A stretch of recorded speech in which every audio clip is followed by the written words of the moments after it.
ಇನ್ನು ಲೋಕಸಭಾ ಚುನಾವಣೆಯ ಸುದ್ದಿಗಳನ್ನ ನೋಡೋದಾದರೆ ದಾವಣಗೆರೆ ಲೋಕಸಭಾ ಕ್ಷೇತ್ರದ ಬಿಜೆಪಿ ಅಭ್ಯರ್ಥಿ ಜಿಎಂ ಸಿದ್ದೇಶ್ವರ್ ಬಿರುಸಿನ ಪ್ರಚಾರವನ್ನು ಮಾಡಿದ್ದಾರೆ.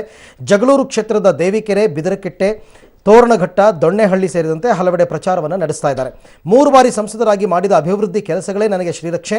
ಅಲ್ಲದೆ ಮೋದಿಯವರ ಜನಪ್ರಿಯತೆ ಹಾಗೂ ದೇಶ ಭದ್ರತೆ ವಿಚಾರವಾಗಿ ತೆಗೆದುಕೊಂಡ ನಿರ್ಣಯಗಳಿಂದ ಬಿಜೆಪಿ ಮತ್ತೊಮ್ಮೆ ಕೇಂದ್ರದಲ್ಲಿ ಅಧಿಕಾರಕ್ಕೆ ಬರೋದಕ್ಕೆ ಸಂದೇಹವಿಲ್ಲ. ಈ ಬಾರಿ ಅತಿ ಹೆಚ್ಚು ಮತಗಳಿಂದ ಜಯಗಳಿಸ್ತೀವಿ ಅನ್ನೋ ವಿಶ್ವಾಸವನ್ನು ವ್ಯಕ್ತಪಡಿಸಿದರು. ಇನ್ನು ಪ್ರಚಾರದಲ್ಲಿ ಬಿಜೆಪಿಯ ಹಾಲಿ ಶಾಸಕ ಎಸ್.ವಿ. ರಾಮಚಂದ್ರಪ್ಪ ಸೇರಿದಂತೆ ಹಲವು ಕಾರ್ಯಕರ್ತರು ಭಾಗಿಯಾಗಿದ್ದರು.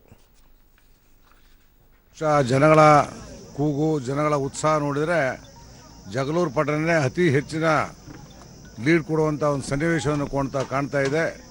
ವಿಶೇಷವಾಗಿ ಇವತ್ತು ಬರಗಾಲಕ್ಕೆ ತುತ್ತಾದಂಥ ಜಿಲ್ಲೆ ಇದು. 100 ವರ್ಷದಲ್ಲಿ 70 ವರ್ಷ ಬರಗಾಲ, 30 ವರ್ಷ ಮಳೆ ಬಂದಿರ್ಬೋದು ಈ ಜಿಲ್ಲೆಗೆ.